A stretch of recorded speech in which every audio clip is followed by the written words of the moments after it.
Os três beberam a cerveja. Dom Gilberto perguntou se queriam mais, e os três responderam que não. Iriam embora e sumiriam de Goiânia. Com o dinheiro, mudariam para o estado do Pará e lá viveriam sossegados. O bispo pediu-lhes sigilo absoluto sobre tudo que fizeram, e os mandou embora. Os três juraram que nunca tocariam no assunto com ninguém. Assim que fechou a porta do apartamento, Dom Gilberto aproximou-se da janela e olhou para fora. Os três entraram no carro, mas o veículo só andaram uns 10 metros. Olhou no relógio e disse: 10 minutos exatos. O veneno já fez sua parte. Esses três nunca abrirão a boca, e a polícia nada conseguirá descobrir quando os encontrar mortos dentro do carro com o dinheiro. O dinheiro é falso, e usei luvas ao lidar com ele. A polícia nunca encontrará nenhuma impressão digital minha no dinheiro falsificado. Saiu da janela, entrou no quarto e ficou observando o filho de Tarcísio dormir. Você realmente se parece com Rebeca. É uma pena que ela tenha morrido para você poder vir ao mundo. Você não a conheceu, mas em breve irá se encontrar com ela. Ficará amarrado nessa cama sem comer nem beber, até morrer. Quando morrer, darei um jeito de deixar seu corpo na frente da casa de seu pai.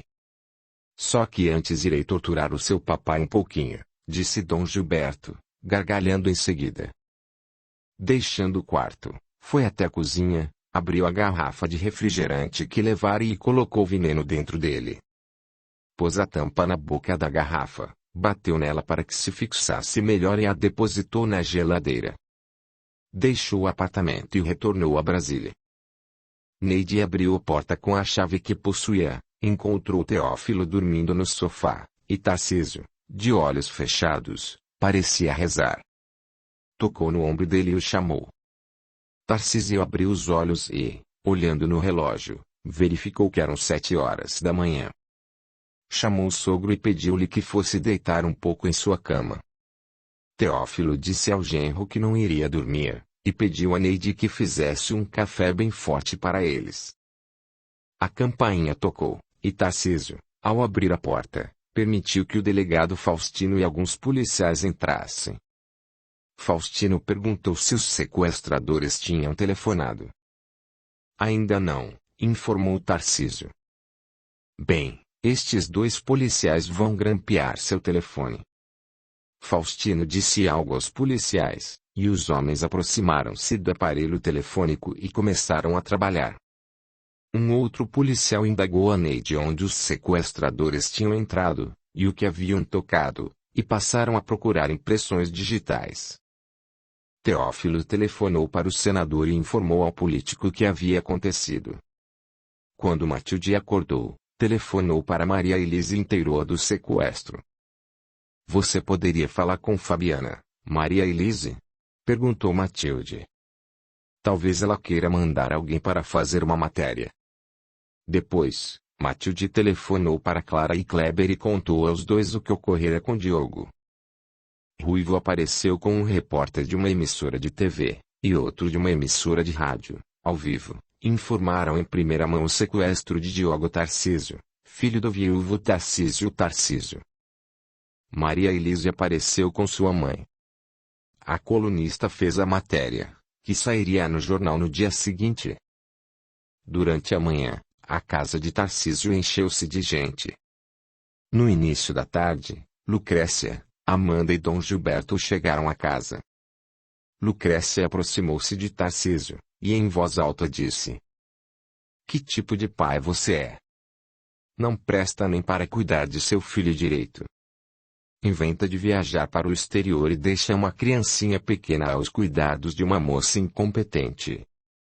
Que raio de macumbeiro você é, que os malditos espíritos não lhe disseram o que iria acontecer com seu filho?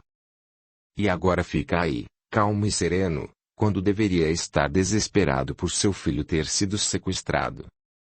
Que tipo de pai você é, Tarcísio, que não liga a mínima para o drama de seu filho? Tarcísio olhou da forma que ela não gostava e calmamente falou: Até o dia de hoje, a senhora nunca pisou em minha casa. Se nos tivesse visitado antes, testemunharia meus cuidados e meu zelo para com meu lindo filhinho. Meu filho tem leucemia, e com o dinheiro que receberia nessa viagem ao exterior eu poderia continuar pagando o tratamento dele em um hospital particular. Quanto a Neide, não a considero incompetente, e confio tanto nela que a deixei cuidando do meu filho enquanto viajava. Isso é algo que eu nunca pediria à senhora. Jamais viajaria e deixaria meu filho aos seus cuidados. A senhora está cansada de saber que não sou macumbeiro. Sou espírita kardecista, e tento na medida do possível colocar em prática o que a doutrina me pede. Os espíritos amigos me ajudaram, sim. Não fosse por eles, eu teria tomado o avião, e somente receberia a notícia do sequestro na França. Além disso, passei a madrugada inteira fazendo preces, e um espírito amigo me informou que se eu tivesse viajado algo desastroso aconteceria comigo. Lucrécia imediatamente olhou para Amanda, que por sua vez olhou para o bispo. O olhar das duas não passou despercebido a Faustino, que frequentava a mesma casa espírita que Tarcísio, e fazia parte do mesmo grupo mediúnico do jovem viúvo. O desespero, continuou Tarcísio, não me levará a nenhum lugar.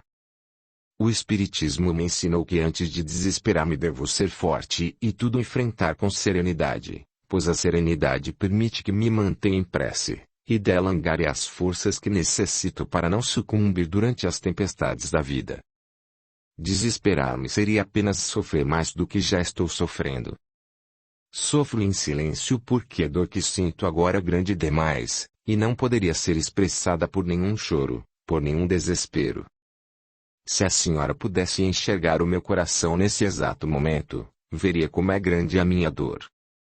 Dona Lucrécia, sofrerei em silêncio e tentarei colocar em prática o que a minha amada doutrina espírita recomenda para os momentos de grande dor. Ela nos manda fazer preces, ficar calmos, confiar em Deus e acreditar no auxílio dos espíritos amigos. É o que continuarei fazendo. E não posso fazer mais nada. Os sequestradores não entraram em contato, e a polícia está trabalhando. Confio que o delegado Faustino e a sua equipe farão um excelente trabalho, e a polícia acabará descobrindo onde meu filho está sendo mantido em cativeiro. E por que ela ainda não descobriu onde ele está? Questionou Lucrécia. Por que não foi a polícia que sequestrou o menino para poder, em tão pouco tempo, saber onde o esconderam? Respondeu Faustino. Lucrécia olhou de cima a baixo e nada disse. Dom Gilberto, decepcionado por não ter encontrado Tarcísio arrasado, aproximou-se dele e perguntou se o espiritismo realmente lhe dava a fortaleza que ele demonstrava ter em um momento tão delicado como aquele. O espiritismo tem me ajudado bastante, desde quando adotei como minha religião, ainda criança. Ele me ensina a ser forte nos momentos em que verdadeiramente me sinto fraco. Só encontro força quando coloco em prática o que o espiritismo me aponta, pois de nada adiantaria apenas achar lindo o que a doutrina espírita pede mas nunca colocar nada em prática, adiando o dia de fazer minha reforma íntima, e, consequentemente, adiando o dia de tornar-me forte quando a fraqueza parece insuperável. A fortaleza só surge dentro de nós, no momento em que dela mais necessitamos, quando rezamos com o coração e não somente com os lábios, e quando confiamos inteiramente em Deus ao rezar. E como é maravilhoso quando ela surge! Ajuda-nos a suportar tudo com coragem, sem se revoltar contra a vida e contra Deus. Rezando e entregando nas mãos de Deus o que somente Ele poderá resolver, Ele, sendo um Pai tão bondoso, haverá de enviar os espíritos amigos que trabalham para Ele até nós, e esses, em nome de Deus, darão a nós todo o respaldo. É o que tenho feito desde quando soube o que aconteceu com meu Diogo. Tenho feito muitas preces, e nelas peço para Deus direcionar sua misericórdia unicamente para meu filho. Pois se é grande a minha dor, a do meu garotinho é muito maior, já que ele está nas mãos de pessoas más, passando por situações terríveis até mesmo para um adulto. Afinal, ele tem 4 anos e é portador de leucemia. Os espíritos amigos haverão de cuidar bem dele. Acredito que eles estejam auxiliando Diogo e fazendo o possível para que meu filhinho não sofra muito. E se eles não estiverem auxiliando Diogo? Se seus espíritos amigos não existirem e não puderem fazer nada do que vocês, espíritas, acreditam? Perguntou o bispo. Se a Igreja Católica Apostólica Romana diz que os espíritos dos mortos não podem de comunicar com os vivos, é porque não podem mesmo. O Senhor acredita em sua religião, e eu acredito piamente no que doutrina espírita diz e prova. O Espiritismo, diferente da Igreja Católica, não esconde nada de ninguém e prova claramente tudo o que defende. Confio que os espíritos amigos estão auxiliando meu filho, e nada me fará duvidar disso. Deixemos Tarcísio confiando em seus espíritos, e nós, que somos católicos, vamos rezar a oração do terço, pedindo à Santíssima Virgem Maria para ajudar o filho de Tarcísio e de minha falecida sobrinha a ser rapidamente encontrado e devolvido ao seu pai, falou Dom Gilberto, retirando um terço do bolso e começando a rezar em voz alta. Algumas pessoas que estavam na casa de Tarcísio e eram católicas seguiram o homem na oração. Após rezar o terço, Dom Gilberto despediu-se de Tarcísio, e retirou-se com a Lucrécia e Amanda. Teófilo estranhou que a esposa tivesse chegado e saído da casa do genro sem ter falado nem com ele, nem com Tiago.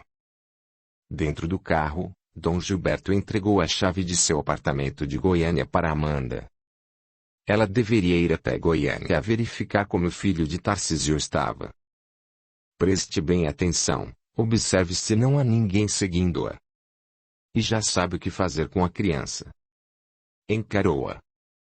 Faça exatamente o que lhe mandei. Amanda os levou até a residência do bispo. Depois, foi para a mansão da tia, apanhar o hábito de freira que o tio lhe dera.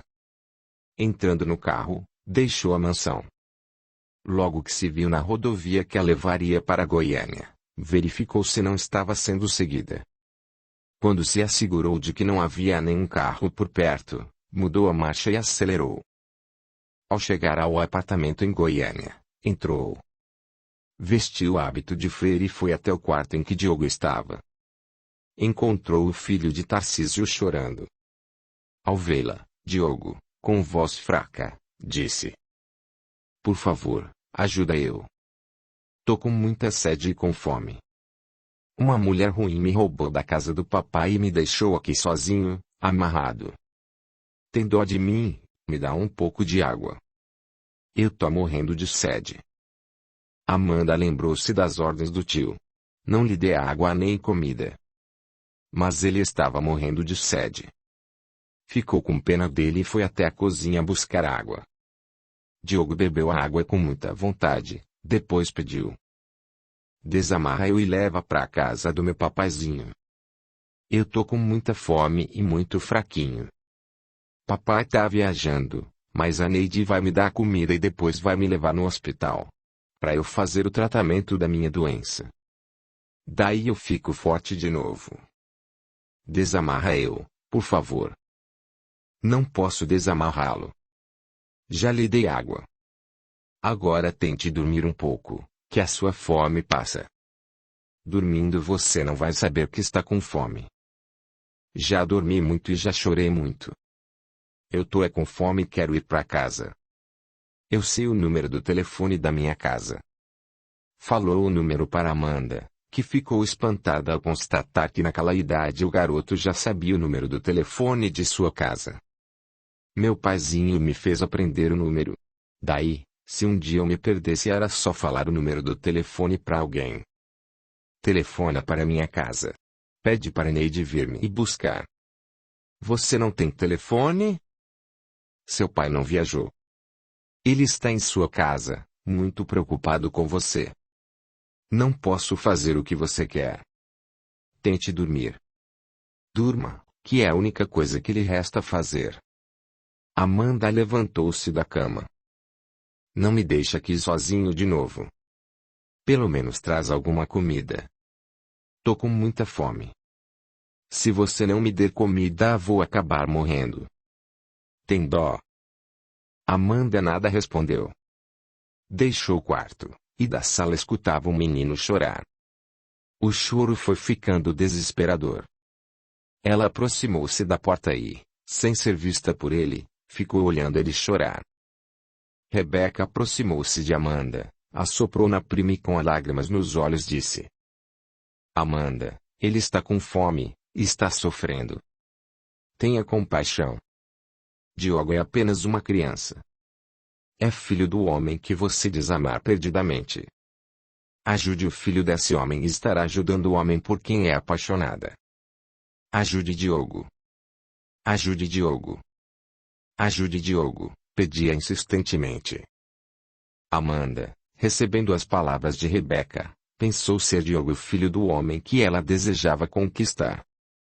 O tio não deveria se vingar de Tarcísio usando a criança para concretizar sua vingança.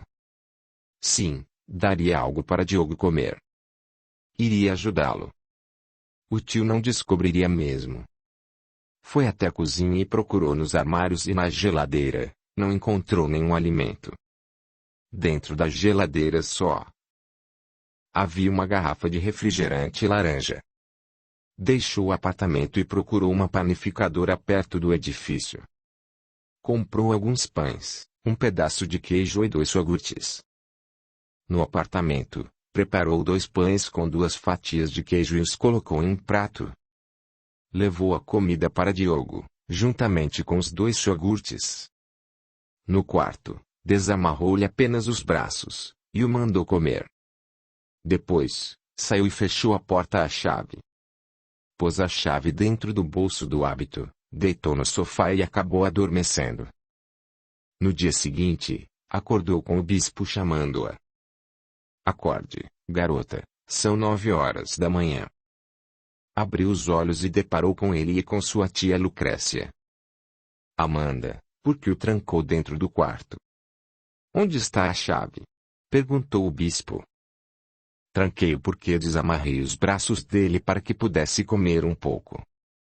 Aqui está a chave do quarto, falou Amanda, enfiando a mão no bolso.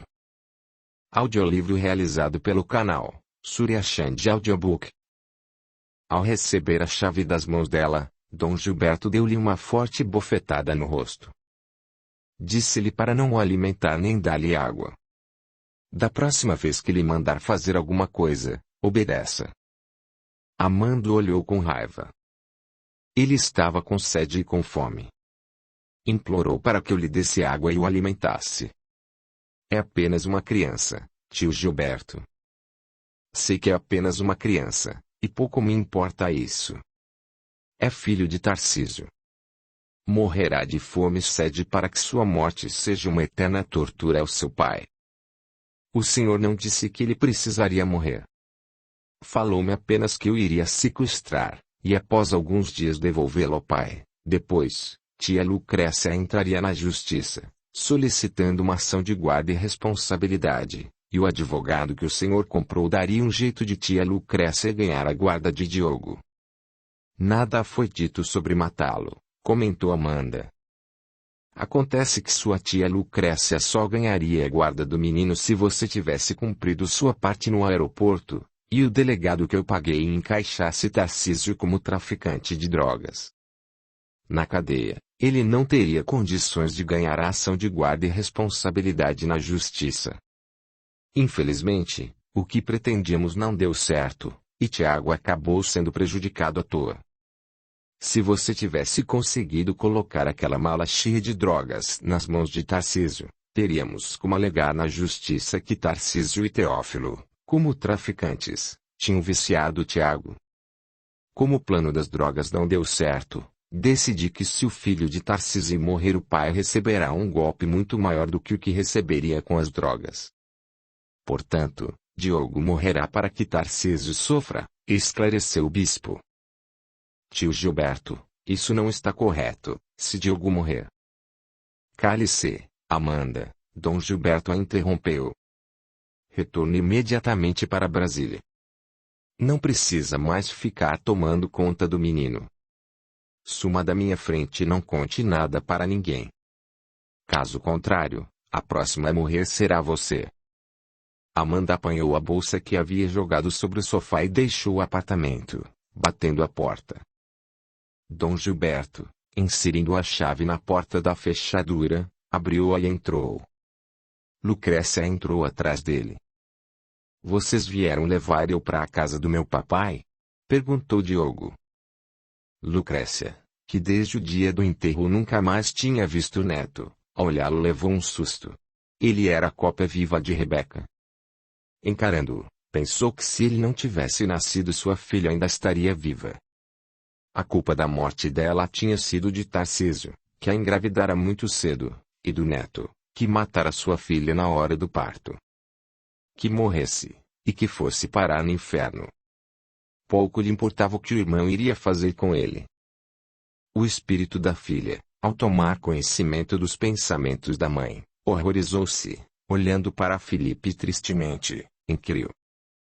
Felipe, como é que a mamãe pode pensar tal coisa? Rebeca, sua mãe culpa Tarcísio e o seu filho pelo seu desencarne. Ela condicionou-se a pensar assim, e nada do que eu e Isaura já tentamos fazer para que ela nos escute surte efeito, disse Felipe. Vamos continuar fazendo preces por ela. Uma hora sua mãe reconhecerá seus erros. Vocês vão me levar para a casa do papai? Perguntou Diogo outra vez. Não viemos levar você para lugar algum. Esqueça o seu pai. Nunca mais irá vê-lo novamente. O bispo aproximou-se dele e voltou a amarrar as mãos de Diogo. A senhora pode me dar uma coisa para comer? Pediu Diogo a Lucrécia. Tô com fome.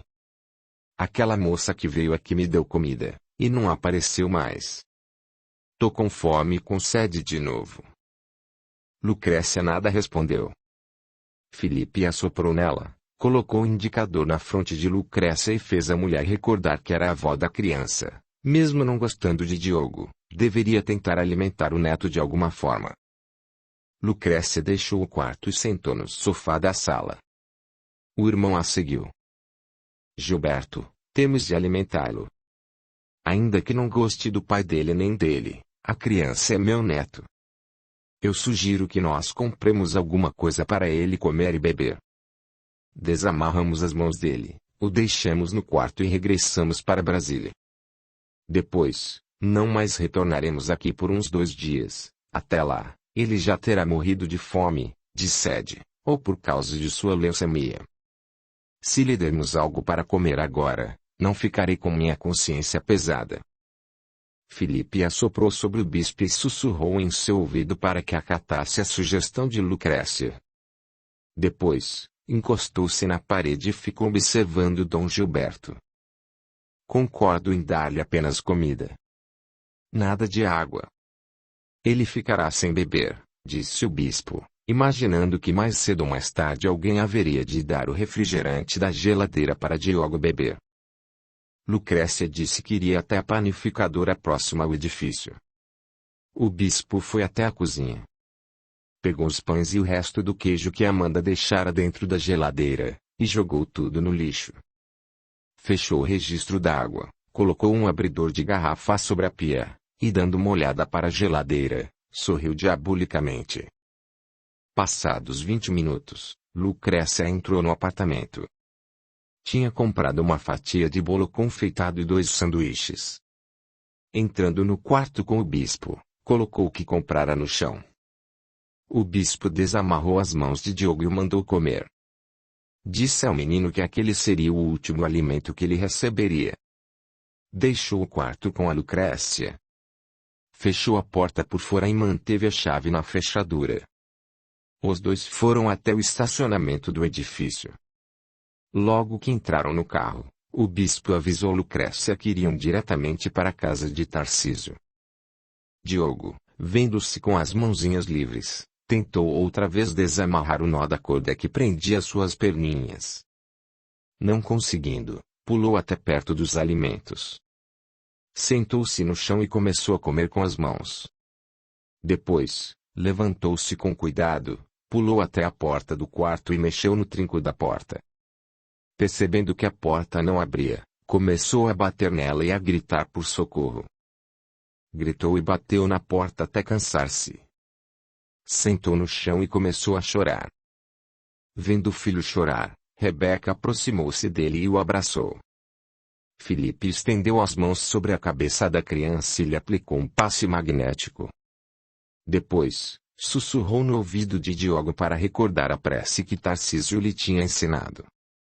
Vou rezar como meu paizinho sempre me falava para fazer quando eu tivesse sozinho e com medo do escuro, falou Diogo, juntando as mãozinhas e fechando os olhos. Deus, ajuda eu. Tô muito sozinho. Manda alguém aqui me tirar desse lugar e levar eu para casa. Meu pai falou que você é poderoso e ajuda todo mundo. Deus, por favor, ajuda eu. Assim seja.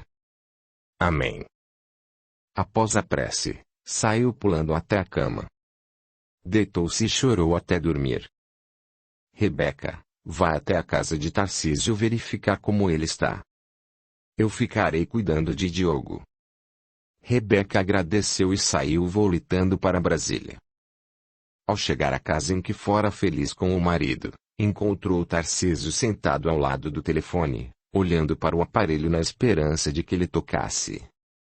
Aproximou-se dele, abraçou-o e perguntou a Isaura, que se encontrava ao lado de Tarcísio, se o pai do seu filho estava bem.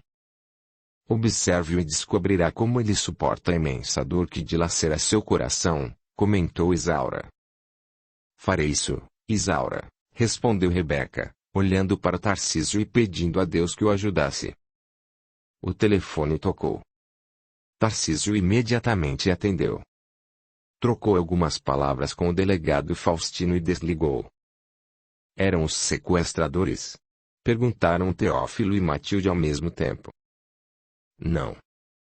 Era o delegado Faustino, respondeu Tarcísio. Encontraram Diogo? Questionou Clara. Não. Mas continuo confiando que eles o encontrarão. Depois de Deus e dos espíritos amigos, a polícia é minha única esperança. Ela precisa encontrar meu filhinho. Diogo é tudo para mim, e meu tesouro. Ele tem de estar bem. Vou rezar novamente. A prece tem me trazido muito benefício. Fechando os olhos, começou a rezar. Clara esperou que ele concluísse a prece, e, em pensamento, pediu para que Isaura ajudasse Tarcísio. Logo que Tarcísio abriu os olhos, Clara disse. Tarcísio, tenho observado você desde que cheguei aqui, hoje cedo. Confesso que estou muito admirada com sua capacidade de se controlar e de buscar na prece a conservação de sua serenidade. Sou espírita há vários anos, e sei que, nos momentos de dor, o Espiritismo nos pede para agirmos com calma e buscarmos forças na prece, assim como você faz, mas se eu estivesse em seu lugar, garanto-lhe que não conseguiria ter nenhuma calma, muito menos ser forte. Não sei como você consegue. Clara, mentiria você se lhe dissesse que me sinto forte.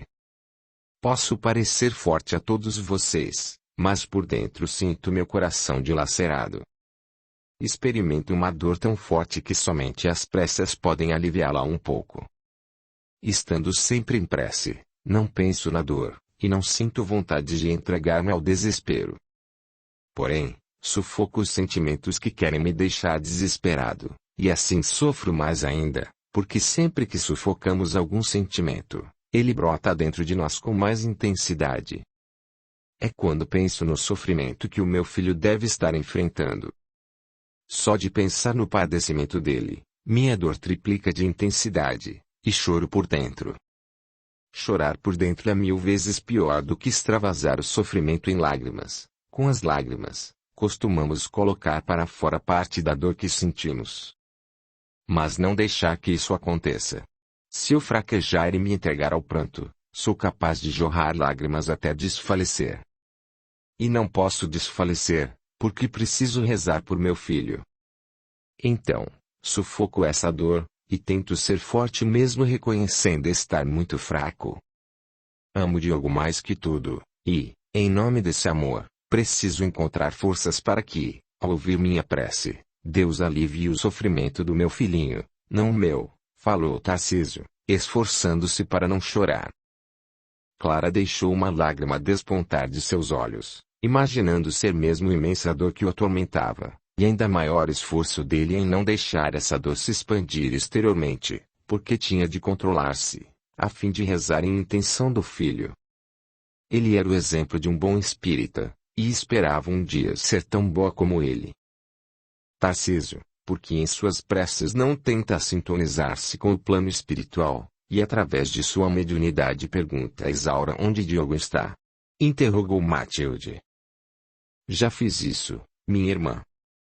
Isaura só me pede para fazer preces e lembrar de Deus. Diz-me para ser forte e enfrentar com coragem as provas que eu e Diogo assumimos antes de reencarnarmos. Ela lhe respondeu isso e você fez o que ela lhe sugeriu? Estou tentando, Matilde. Tento estar sempre em prece. Só você faria isso, comentou Matilde, olhando por toda a sala. Desde adolescente, sempre fez o que Isaura lhe pediu. Só que agora ela não deveria lhe pedir para ser forte, e sim mostrar-lhe onde seu filho está. Você merece saber isso. Não mereço, Matilde.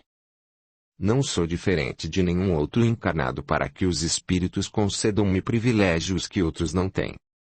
Para saber semelhante coisa, através de Isaura ou de qualquer outro espírito, eu teria de ter algum mérito, e eu não tenho nenhum. Se você, que é a pessoa mais humana, bondosa e amorosa que conheço, não tem nenhum mérito, então acredito que ninguém deva ter, rebateu Matilde. Isaura, imagino que esteja em algum lugar dessa sala. Por isso, pense no que irei lhe dizer. Por que você não reencarna, e antes de reencarnar solicita uma prova igual a essa pela qual meu irmão está passando? Reencarnada, descobrirá que estar no lado em que eu e meu irmão nos encontramos é bem diferente de estar no seu lado. É bastante fácil aconselhar Tarcísio a ser forte em uma hora dessas, mas se estivesse reencarnada no lugar dele, acredito que não iria gostar nem um pouco de experimentar a dor que visivelmente meu irmão experimenta. Tenha compaixão dele, e em vez de mandá-lo ser forte, diga onde meu sobrinho está. Ou será que não tem coração? Pois sabe onde os sequestradores esconderam o menino e enxerga o estado de Tarcísio, mas nada faz para mudar esta situação. Que espécie de espírito protetor é você? Eu jamais iria querer tê-la como meu espírito protetor. Matilde, não diga isso, chamou-lhe a atenção o irmão. Isaura é um espírito que trabalha para Deus. Se ela não disse onde Diogo está, é porque não deve ter permissão para tanto. Isaura sempre me ajudou, se me pediu para ser forte e enfrentar com coragem essa prova, é o que tentarei fazer. Bem, continue rezando e sendo forte, meu irmão. Em seu lugar já teria mandado Isaura sumir da minha frente com esse conselho. Vou à cozinha verificar se Neide já preparou o almoço. Seguiu para a cozinha, e ao regressar chamou o irmão, Clara, Teófilo e outros que estavam na sala para almoçarem. Vão vocês. Estou sem fome, avisou Tarcísio. Você tem de comer alguma coisa, Tarcísio. Tudo que comeu desde que sequestraram seu filho foi uma fatia de pão com margarina e um copo de leite, falou Teófilo. Tem de se alimentar um pouco. Não consigo. Não tenho fome. Só consigo pensar em meu filho. Almocem sossegados que continuarei ao pé do telefone, fazendo preces. Venha conosco, Tarcísio, chamou Clara. Esforce-se em comer pelo menos um pouquinho. A prece lhe dá a força interior, e o alimento lhe dará forças exteriores. Venha comigo. Clara estendeu a mão, e Tarcísio, segurando nela, deixou-se levar até a cozinha. Isaura ficou pensando no que Matilde dissera, e Rebeca, vendo-a pensativa, perguntou se ela não poderia mesmo dizer a Tarcísio em que lugar Diogo estava. Rebeca, seu esposo e seu filho escolheram as provas que iriam passar nessa existência, antes de reencarnarem. Eu, Filipe e você devemos inspirá-los a enfrentarem com coragem as provas que eles mesmos se sentiram capacitados a enfrentar, e não retirar essas provas do caminho deles. Diogo passa pela prova que solicitou em seus primeiros anos de infância, e Tarcísio compartilha a prova que pediu para compartilhar com o filho. Deixemos, então, que passem por ela e façamos preces para eles serem capazes de sair vitoriosos dela.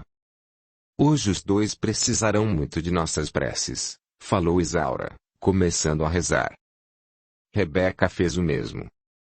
Tarcísio comeu um pouquinho, e quando todos almoçaram, retornou para o sofá e ficou olhando para o telefone com ansiedade. Amanda apareceu bem no início da tarde, e perguntou a Tarcísio se já tinha alguma notícia de Diogo. Tarcísio disse-lhe que não. Lucrécia e Dom Gilberto chegaram uma hora depois de Amanda. Lucrécia perguntou ao marido se havia novidades. Ele respondeu que os sequestradores ainda não tinham entrado em contato. Dom Gilberto convidou os que estavam na sala para rezarem o terço. Enquanto rezava, não tirava os olhos da sobrinha. Temia que ela retornasse ao cativeiro de Diogo e o libertasse. Logo que Faustino chegou, Tarcísio dirigiu-se a ele, perguntando: descobriram alguma coisa? Infelizmente ainda não temos nenhuma notícia. A polícia está fazendo tudo o que pode, mas até agora não conseguimos apurar nada. Os sequestradores não deixaram nenhuma pista, revelou Faustino tristemente. Tarcísio caminhou até a janela. Olhou para o céu e perguntou: meu Deus, para onde levaram meu garotinho? Estará meu filho ainda encarnado? Bondoso Pai, ajude Diogo. Faz quase 48 horas que ele foi sequestrado. Amanhã é dia de levá-lo ao hospital para a quimioterapia. O que lhe acontecerá se ele não receber o tratamento? Pai misericordioso, tenha compaixão do meu filhinho e de mim. Não suporto essa dor, ela dilacera-me por dentro e mata-me aos poucos. Escorregou pela parede até sentar-se no chão, e lentamente deixou que as lágrimas aflorassem. Meu bondoso Deus, minha dor é tão imensa que parece que vai explodir em meu peito e consumir-me. Porque eu e meu filho temos de passar por uma prova assim. O que fizemos em uma existência passada para hoje colher o que plantamos no coração de outras pessoas? Meu Deus, por favor, tenha compaixão, não aguento mais. Senhor, vem em meu auxílio nessa hora em que mais preciso. Não tenho mais forças para continuar acreditando. Estou em meu limite. Sinto-me completamente desfalecido. Deus. Deus. Por quê? Senhor, não me abandone nessa hora em que mais preciso de sua assistência. Tenho de receber alguma notícia de meu menino. Permita, Pai misericordioso, que os espíritos amigos me ajudem antes que eu me desespere. Não posso desesperar-me. Não posso. Deus, perdoe esse meu desabafo. Sou pai. Amo meu filho com todo o meu coração, e é por amá-lo que me dirigi ao Senhor dessa forma. Compreendo que o amor explicará esse meu desabafo. Perdoe-me, Senhor, por ser fraco em vez de seguir o conselho de Isaura, meu anjo guardião, e tentar ser forte nesse momento de imensa dor. Mas é insuportável ficar tanto tempo sem saber o que aconteceu com meu Dioguinho. Não estou aguentando, Pai amado. Levou as mãos aos olhos, cobriu a face e permitiu que as lágrimas brotassem com maior intensidade. Isaura aproximou-se dele, e, impondo as mãos acima de sua cabeça, começou a lhe aplicar um passe magnético, passando para Tarcísio, através do passe, energias revigorantes. Era tudo o que poderia fazer naquele momento. Embora desejasse de todo o coração dizer-lhe em que lugar Diogo se achava, não poderia revelar-lhe o cativeiro do filho, porque fazer isso seria interferir na prova que os dois precisavam para quitar débitos contraídos em existência passada. Olhando com compaixão para Tarcísio, sussurrou no ouvido de seu pupilo: Deus está com você e com seu filho. tente vencer a si mesmo e continuar forte. Vai precisar de muita força para enfrentar as próximas horas. Faça preces, elas estão auxiliando você e seu filho. Parando de chorar, Tarcísio a escutou. Continuou sentado no chão, pensando no que Isaura quis dizer ao afirmar que ele iria precisar de muita força nas próximas horas. Será que algo iria acontecer com seu filho?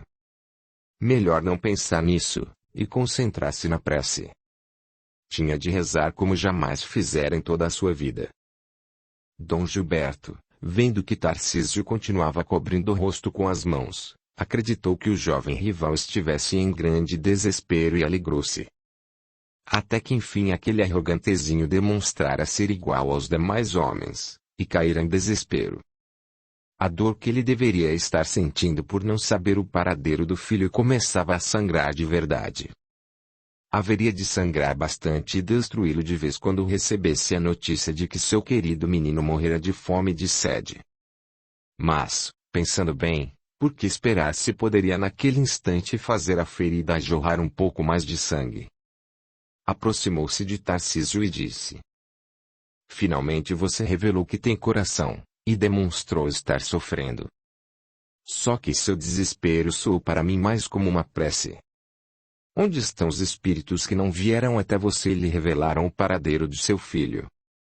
Se eles ainda não vieram, é porque não existem, e a Igreja Católica Apostólica Romana está correta quando afirma que os espíritos dos mortos não podem se comunicar com os vivos. Se pudessem se comunicar com você, que todos consideram a perfeição em pessoa, já teriam se manifestado e dito onde seu filho se encontra. Sendo assim, ou eles não existem ou existem mas não sabem onde seu filho está. Você se ilude ao acreditar tanto neles. Deve ser muito doloroso confiar tanto em espíritos que não intercedem por você na hora em que mais precisa deles. Não é mesmo, Tarcísio? Tarcísio retirou as duas mãos do rosto. A prece já havia lhe dado conforto e forças, e ele olhou o bispo com seu olhar penetrante e sereno. Perde seu tempo se acha que me importo com o que diz. Continuo acreditando nos espíritos amigos. Isaura, meu espírito protetor, está nessa sala, e sei que ela me auxilia, e outros espíritos amigos auxiliam meu filho. Onde ela está? Não vejo nada, ironizou Dom Gilberto, olhando por toda a sala e sorrindo. Pelo visto, só você a vê. Se ela realmente se encontra nessa sala, pergunte-lhe quem sequestrou seu filho, e em que lugar ele está. Só acredito que ela realmente existe se ela responder essa pergunta. Se não responder, é porque você mente e minha irmã Lucrécia está coberta de razão quando chama de macumbeira e diz que você só usa os espíritos para fazer mal às pessoas. Pergunte a essa Isaura onde seu filho está. Pergunte, Tarcísio. Tarcísio ficou em silêncio e nada disse. Matilde e Teófilo pediram a ele que fizesse a pergunta a Isaura. Tarcísio permaneceu em silêncio. Clara fez uma prece e solicitou que Deus permitisse a comunicação de Isaura com Tarcísio. Não para satisfazer a curiosidade do bispo, mas para que o jovem pai obtivesse alguma informação a respeito do paradeiro do filho. O presidente da casa espírita que Tarcísio frequentava também estava na sala, assim como Clara, fez uma prece pedindo a Deus para que o espírito Isaura entrasse em contato com seu pupilo. Estou esperando, Tarcísio. A tal de Isaura ainda não disse nada? Interrogou o bispo com deboche. Tarcísio fechou os olhos e fez uma prece. Um espírito altamente evoluído adentrou a sala e, aproximando-se de Isaura, disse que a prece aflitiva de Tarcísio, saída de seu coração com toda sinceridade, fora ouvida por Deus e por milhares de espíritos.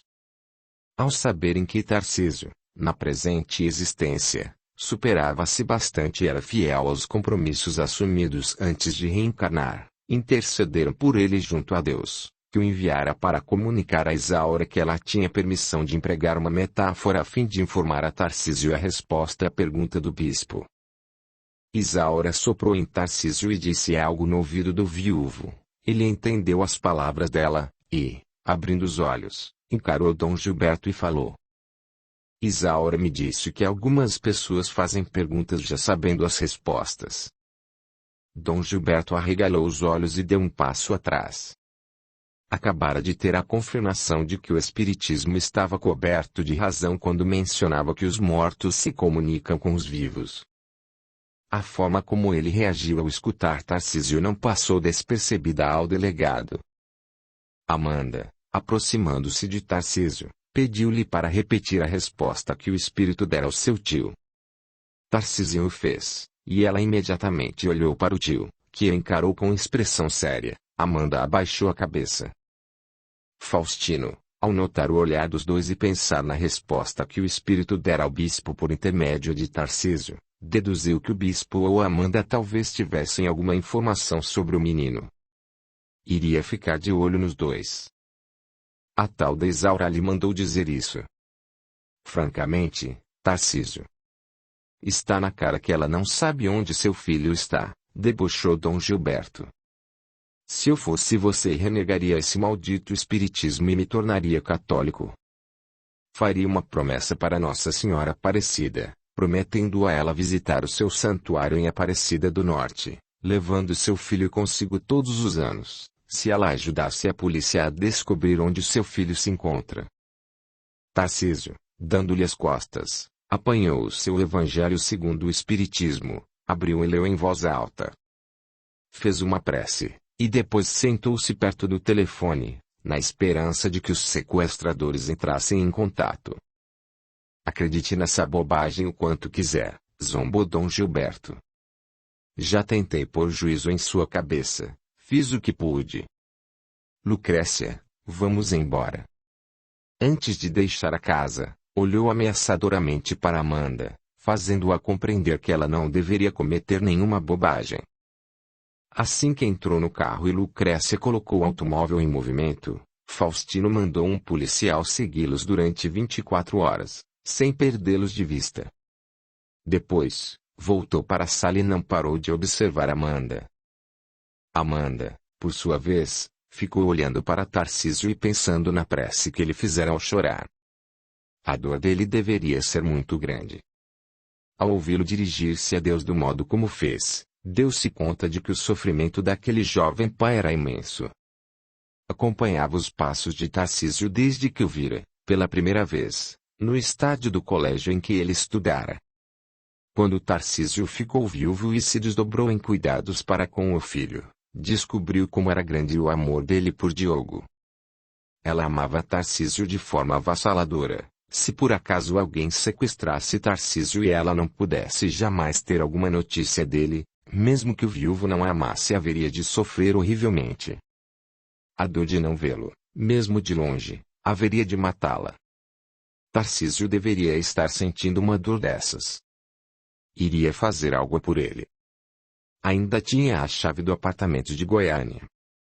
Iria imediatamente para Goiânia, libertaria Diogo e o deixaria em algum lugar de Brasília.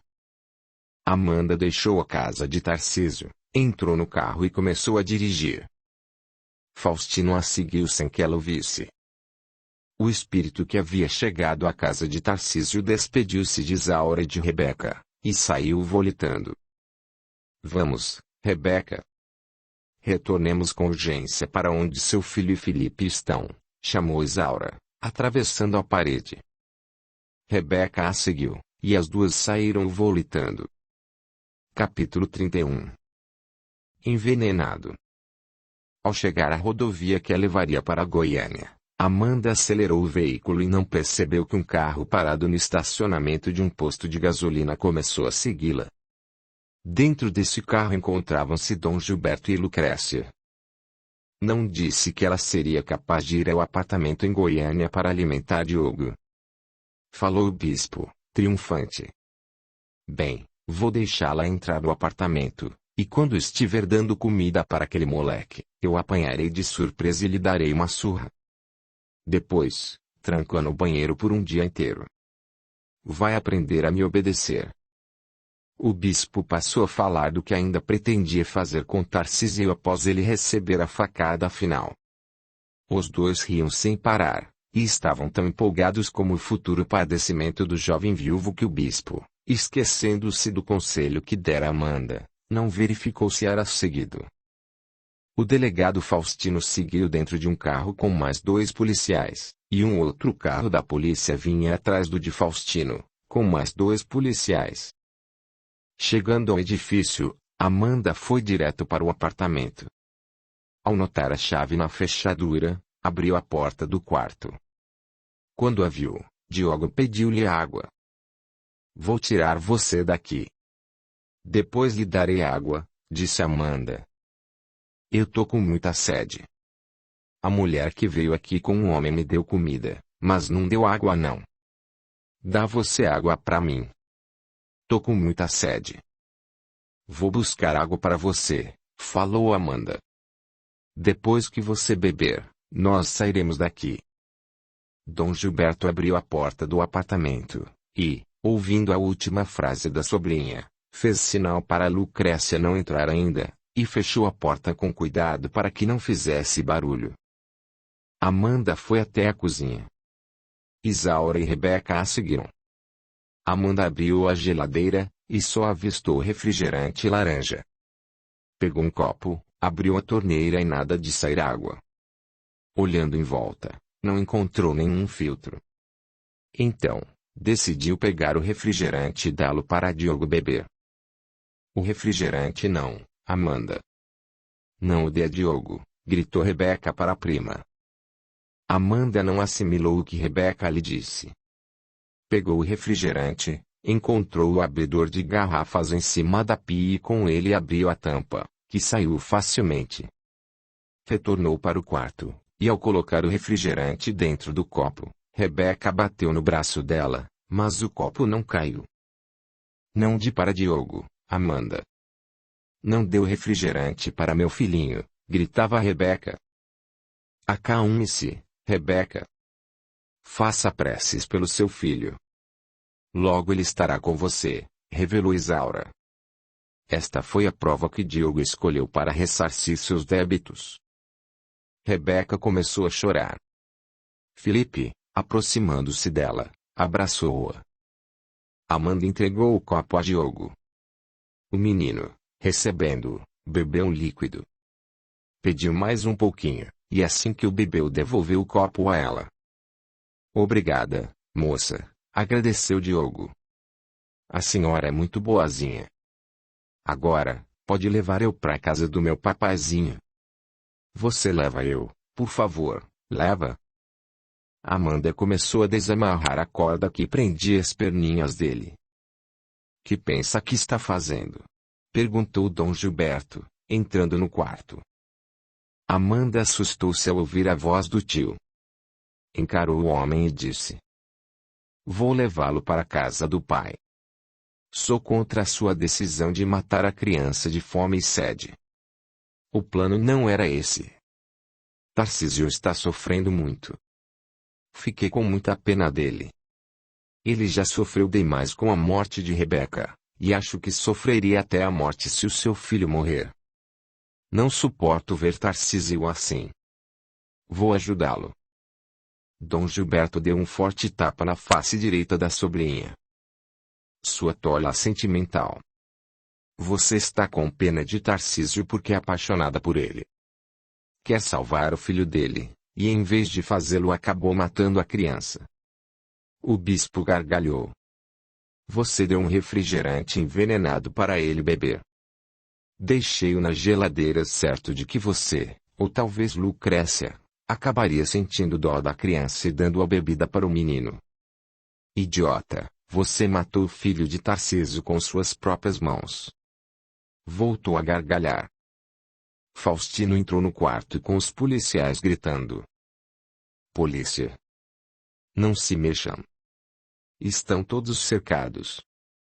Dom Gilberto olhou para o delegado, e ao reconhecê-lo, disse: "Minha sobrinha me confidenciou que tinha sequestrado o filho de Tarcísio. Aconselhei a devolver o menino ao pai imediatamente. Segui até aqui para descobrir onde ela o havia escondido. Iria pegar a criança e entrar em contato com o pai, e também Cale-se. Escutamos muito bem o que falaram dentro desse quarto. Mãos para trás, o senhor e as duas mulheres. Algemem-nos, ordenou Faustino aos policiais. O bispo tentou apanhar a garrafa, na qual havia ainda um pouco de refrigerante, mas Faustino, percebendo o que ele pretendia, conseguiu chutar a garrafa antes que o homem a pegasse. Colocou a arma no pescoço do bispo e mandou-o levantar-se. Algemou-o, e vendo Lucrécia mandar algemadas, aproximou-se de Diogo e o pegou nos braços. Levem os prisioneiros. Vou levar a criança a um hospital, falou Faustino, saindo apressado do quarto. Tarde demais. O veneno faz efeito em 10 minutos. O filho de Tarcísio já deve estar morrendo, disse o bispo, sorrindo. Faustino não ligou para o que seu prisioneiro dissera, e, chamando um policial para segui-lo, entraram no elevador. Chegando ao térreo, perguntou ao porteiro do edifício onde ficava o hospital mais próximo. Entraram no carro, e Faustino mandou o policial correr para o hospital. Rebeca, Isaura e Felipe entraram junto com eles. Faustino olhou para Diogo e disse-lhe: aguente um pouquinho só. Não morra agora. Aguente até chegar ao hospital. Diogo olhou para o delegado, depois sentiu a vista escurecer, tombou a cabecinha para a direita e parou de respirar. Isaura e Felipe rapidamente se aproximaram dele, e, ajudando o espírito de Diogo a se libertar do corpo físico, entregaram-no para Rebeca. Chorando, ela segurou o filho nos braços, e os três saíram volitando, levando Diogo para o hospital da cidade espiritual onde viviam. Faustino, ao observar que a criança tombara a cabecinha e parara de respirar, compreendeu que ela havia morrido. Deixou uma lágrima rolar pela face e disse ao policial: o menino acaba de morrer em meus braços. No hospital, o delegado entregou o corpo físico de Diogo para os enfermeiros, que o colocaram em uma maca. Faustino relatou a um médico o que tinha acontecido com a criança. Depois que deixou o hospital, aproximou-se de um telefone público e ligou para a casa de Tarcísio, em Brasília. Teófilo atendeu a ligação, e o delegado deu-lhe a triste notícia para que a transmitisse ao genro. Era Faustino, Tarcísio. Encontraram Diogo. Graças a Deus. Graças a Deus encontraram meu menino, exclamou Tarcísio. Como meu filhinho está? Meu caro, respondeu Teófilo. Diogo está morto. Morto. Morto. Repetiu Tarcísio. Meu Diogo morreu? Foi o que Faustino disse. O corpo de Diogo está em um hospital de Goiânia. Tarcísio fechou os olhos, e imediatamente, em prece, pediu a Deus para dar-lhe forças. Abrindo os olhos, caminhou até o quarto do filho. Abriu uma das gavetas do guarda-roupa de Diogo, e dele retirou um álbum de fotografias contendo várias fotos de seu filho. Sentou-se na cama de Diogo, e enquanto olhava as fotos as lágrimas desciam por sua face. Após ver todas, fechou o álbum, deitou na cama e continuou chorando. Teófilo e Matilde se aproximaram dele. Matilde tocou o cabeco trêmulo do irmão e perguntou se ele queria tomar um calmante. Levantando-se da cama, Tarcísio respondeu não querer calmante algum. Secou as lágrimas com a mão direita, sentou-se na cama e fez uma prece demorada. Depois, olhando para o sogro, perguntou se Faustino informara o nome do hospital onde o corpo do filho estava. Sim, ele me disse o nome do hospital. Matilde, leve-me imediatamente ao hospital em Goiânia. Tomarei um rápido banho, apanharei meu talão de cheques, minha carteira e então iremos. Por favor, leve-me com urgência a Goiânia, insistiu Tarcísio. Pode tomar seu banho que o levarei, meu irmão. Matilde, deixe que eu o leve, propôs Teófilo. Fique na casa de Tarcísio, telefone para os amigos de seu irmão e dê a notícia a eles. Ficarei, seu Teófilo. Acho que não estou em condições de dirigir mesmo, disse Matilde. Papai, deixe-me ir com vocês, pediu Tiago. Filho, gostaria que ficasse com Matilde e ajudasse. Vá ao cemitério e providência para que meu neto seja enterrado no mesmo sepulcro da mãe. Faça isso, Tiago, e estará ajudando imensamente Tarcísio. Entendi, pai. Eu irei com vocês dois, falou Clara, que desde o momento em que chegara à casa de Tarcísio não havia voltado para sua casa. Tarcísio logo avisou ao sogro que estava pronto para partir para Goiânia. Ele e Clara entraram no carro de Teófilo, e seguiram caminho. Em Goiânia, pediram informações, e assim chegaram ao hospital. Faustino voltara ao apartamento onde os sequestradores estavam, e ordenara que os policiais os conduzissem para Brasília e informassem à imprensa sobre a morte do filho de Tarcísio, e o nome dos sequestradores. Retornou ao hospital e ficou aguardando a chegada de Tarcísio. Logo que avistou o jovem, dirigiu-se até ele e apresentou suas condolências. Levou-o até o médico que atendera Diogo e que assinara o atestado de óbito da criança. O médico conversou rapidamente com Tarcísio, e respondeu às perguntas de Teófilo a respeito da remoção do corpo do menino para Brasília. Pediu a Tarcísio para assinar os papéis, e levou o pai até onde o corpo do filho estava. Ao ver o corpinho que abrigara o espírito de seu filho, tocou os cabecos trêmulos que pertenceram a Diogo, abraçou o corpinho e o beijou. Fechou os olhos e fez uma prece demorada. Depois, chamou o sogro e Clara para que procurassem a funerária indicada pelo médico. O corpinho que fora de Diogo foi transportado do hospital para a funerária. Tarcísio permaneceu ao seu lado durante todo o processo. Chegando à funerária, aguardou que o corpinho fosse preparado, a fim de ser conduzido até o cemitério de Brasília. Faustino, aproximando-se de Tarcísio, perguntou-lhe se ele gostaria de saber quem havia sequestrado seu filho. Tarcísio nada respondeu. Teófilo pediu ao delegado para informá-los. Quando Faustino revelou quem eram os sequestradores, Teófilo por pouco não desmaiou. Sentou-se em uma cadeira, e uma funcionária da funerária deu-lhe um copo com água. Tarcísio perguntou se o sogro estava bem. Teófilo balançou a cabeça afirmativamente. Depois, indagou a Tarcísio se ele escutara o nome dos criminosos. O genro respondeu que sim, e, fechando os olhos, começou a rezar, evitando que o sogro lhe fizesse outra pergunta. Rezaria pelo espírito do filho e tentaria não pensar em quem o sequestrou e o matou. Teófilo levantou-se da cadeira, a fim de telefonar para a casa de Tarcísio. Disse a Matilde que chegariam ao cemitério com o corpo de Diogo por volta das 8 horas. Perguntando se Tiago estava na casa, pediu para falar com ele. Já está tudo acertado no cemitério, pai. Tiago chorava. A imprensa já noticiou a morte de Diogo, e apresentou os sequestradores. Que loucura, pai. Sei disso, filho. Pensaremos nesse assunto depois.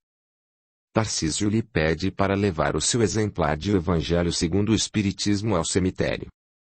Despediu-se do filho, e voltou para o lugar onde o genro se achava.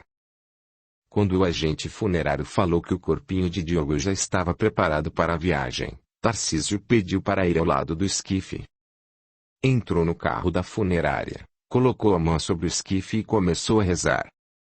Enquanto rezava, as lágrimas jorravam de seus olhos e caíam sobre o pequeno caixão. Teófilo entrou em seu carro. Clara e Faustino também entraram, e Teófilo passou a dirigir atrás do carro funerário. Durante toda a viagem, Tarcísio não parou de fazer preces. O motorista olhava pelo retrovisor, admirado com o comportamento do jovem pai. As lágrimas que desciam pela face dele eram diferentes das de pais que já acompanhara em outros enterros. Os outros choravam desesperados. Aquele pai apenas rezava e permitia que as lágrimas silenciosas descessem por sua face. Quando o carro funerário chegou ao cemitério de Brasília, uma grande multidão aguardava o corpinho que pertenceu a Diogo chegar. Tarcísio desceu do carro, e quando retiraram o esquife de dentro dele, fez questão de ajudar a carregar até a capela em que o corpinho seria velado. Como ele tinha se tornado um modelo brasileiro famoso, repórteres de rádios, TV e jornais cercaram-no de microfones. Ele não disse uma única palavra. Colocou-se ao lado do esquife do filho e pediu a Tiago o seu Evangelho segundo o Espiritismo. Abriu a obra no capítulo das preces espíritas e começou a fazer a prece por alguém que acaba de morrer. Ao concluí-la, com o dedo indicador tocou todo o corpinho que serviu de abrigo ao espírito do filho. Beijou a testinha gelada e, erguendo a cabeça, devolveu um livro para Tiago. Todos, amigos e conhecidos, passaram a lhe dar os pêsames. Ele nada disse a ninguém. Permaneceu em silêncio, tentando manter a serenidade. Tarcísio deixou a capela e pediu para ninguém o seguir. Foi até o sepulcro onde antes fora depositado o corpo da esposa. Sentou em um banco e começou a chorar. Após algum tempo, retornou para a capela. Aproximando-se novamente do esquife, ficou olhando para o corpinho e relembrando os momentos alegres que tinha passado em companhia do filho. Quando o esquife deixou a capela, Tarcísio segurou o pequeno caixão de um lado e o ajudou a transportá-lo até o local da sepultura. Nela chegando, diversas pessoas pediram-lhe para pronunciar algumas palavras. Seriam as últimas palavras de um pai extremoso ao filho que para sempre o deixava. Deus! Meu Deus! Como é grande a minha dor! Ela não se compara a nenhuma outra. Um pai jamais deveria sepultar o corpo de um filho. Sinto-me destroçado por dentro ao sepultar o corpinho que abrigou, por uma breve temporada, o espírito do meu querido filhinho. Pai misericordioso, dá-me a fortaleza necessária para não desfalecer nesse instante, ao imaginar que nessa existência não mais poderei sentir os bracinhos do meu Diogo envolvendo o meu pescoço, ao chegar do trabalho. Ele abraçava-me e beijava-me. As lágrimas começaram a brotar. Senhor, ajude-me a ser forte ao pensar que durante as noites de chuva não escutarei mais meu filhinho lindo pedindo-me para dormir em minha cama, por medo dos trovões e relâmpagos. Bondoso Deus, não me deixe perecer ao descobrir que não mais ouvirei a vozinha linda do meu filho me chamando de papaizinho, e dizendo que muito me ama. Ah, meu Deus! Proteja o espírito do meu pequenino, e permita que Rebeca cuide do nosso filho no mundo dos espíritos. Pai amado, entrego aos teus cuidados a joia mais preciosa que tenho. Certo de que cuidarás dela muito melhor do que eu cuidei enquanto ela esteve comigo. Olhou para o esquife e tocou o rostinho gelado que jazia dentro dele. Filhinho lindo do papai. O seu papaizinho sabe que seu espírito não está ouvindo, mesmo assim, me reportarei a você certo de que o espírito Isaura é o mesmo espírito de sua mãe um dia lhe transmitirá minhas palavras. Diogo, o seu papai vai continuar amando você, e terá sempre na memória o seu sorrisinho lindo. Você só deu alegrias para o seu pai enquanto esteve ao lado dele, durante esses 4 anos e alguns meses. Filho, o papaizinho deseja que você seja muito feliz aí do outro lado da vida, e que, ao tomar ciência do que lhe aconteceu, não fique com raiva das pessoas que causaram o seu desencarne. Recorde-se do que o papai sempre lhe ensinava, e as perdoe, assim, seguirá sua jornada espiritual em paz. Papai irá perdoá-las, e aqui, deste lado da vida, vai continuar seguindo a vida dele. As lágrimas pararam de brotar dos seus olhos. Eu te amo mais que tudo, e em nome desse amor tentei ser pai e mãe para você ao mesmo tempo. Perdoe-me por minhas falhas. Só o amor explica tudo o que fiz para que você fosse feliz e nada lhe faltasse. Filhinho adorado, o amor explica até mesmo o fato de o papai ter agora parado de chorar e estar um pouco mais sereno, ao imaginar que você continuará amando seu papai aí do outro lado da vida, da mesma forma que seu papaizinho nunca deixará de amá-lo. Eu te amo, meu amado filhinho. eu te amo com todo o meu coração. Beijou a fronte do filho, deixou uma única lágrima escapulir, e, fechando o caixão, disse que o poderiam depositar no fundo do túmulo. Muitos tinham lágrimas nos olhos. As palavras de Tarcísio calaram fundo. Quando o corpo foi sepultado, um repórter, com um gravador na mão, perguntou a Tarcísio se ele sabia por que a avó de Diogo, o bispo e Amanda haviam sequestrado o garoto e o envenenado. Tarcísio nada falou. Sentou-se num banco e ficou olhando para o túmulo. As pessoas foram deixando o cemitério. Matilde o chamou para irem embora. Levantando-se, ele se aproximou do túmulo, tocou com a mão direita e deixou algumas lágrimas caírem sobre o túmulo. Suspirando, pensou como seria sua vida agora que o seu menininho desencarnara. Teófilo o abraçou e o conduziu até o estacionamento do cemitério. Colocou Tarcísio dentro de seu carro e falou a Matilde que levaria o genro para casa. Capítulo 32. O sentido do perdão. 5 dias após o enterro do corpo de Diogo, o delegado Faustino apareceu na casa de Tarcísio e o convidou para ir até a delegacia em que os sequestradores de seu filho estavam presos. Disse que Amanda queria desesperadamente falar com ele. Tarcísio resolveu ir, e Teófilo, que estava na casa dele, disse que o acompanharia. Tiago, que mudara para a casa de Tarcísio a fim de ficar uns dias com o cunhado, e Matilde também quiseram ir junto. Na delegacia, foram até a cela em que Amanda e Lucrécia encontravam-se presas. O bispo estava sozinho na cela ao lado da delas, porque tinha curso superior.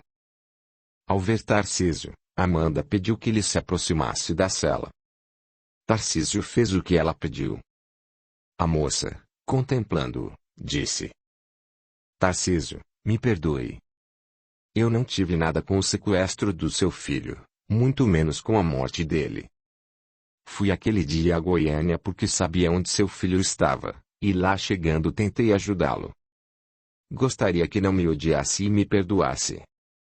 Mas porque sequestraram e mataram meu Diogo. Diogo foi sequestrado para... Cale-se, Amanda, gritou o bispo da cela ao lado, interrompendo-a. Deixe que eu mesmo lhe revele o motivo de ter feito o que fiz com o imprestável do filho dele. Tarcísio aproximou-se da cela do bispo, e aguardou que lhe falasse. Dom Gilberto o encarou. Matei seu filho para me vingar de você. Foi o único homem que fez uma lorite sem virar as costas para mim e não seguir uma determinação minha. Foi o único que me humilhou na frente de outras pessoas. Eu nasci para humilhar, não para ser humilhado.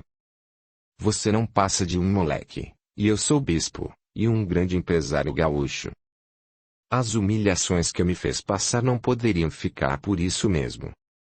Desde que me mudei para Brasília tentei prejudicá-lo, mas você nunca se deixou abater pelas coisas ruins que eu fazia contra você, e conseguiu se livrar delas, e ainda evitar que outras piores lhe acontecessem. Durante o tempo em que o observei para descobrir seu ponto fraco, constatei que sua fraqueza estava em seu filho. Você amava seu filho mais do que a si próprio. Decidi me vingar de você usando seu filho. Optei em matá-lo para vingar a morte de minha filha Rebeca. Olhou para Teófilo e sorriu ao ver a cara de espanto do homem. Rebeca era minha filha. Eu e Lucrécia somos amantes desde que Tiago tinha apenas 1 ano de idade. Voltou a olhar para Tarcísio. Rebeca morreu ao dar à luz seu filho Tarcísio. Portanto, seu filho foi culpado da morte dela. Acabando com ele, eu me vingaria ao mesmo tempo de você e da morte que ele causou à minha amada filha.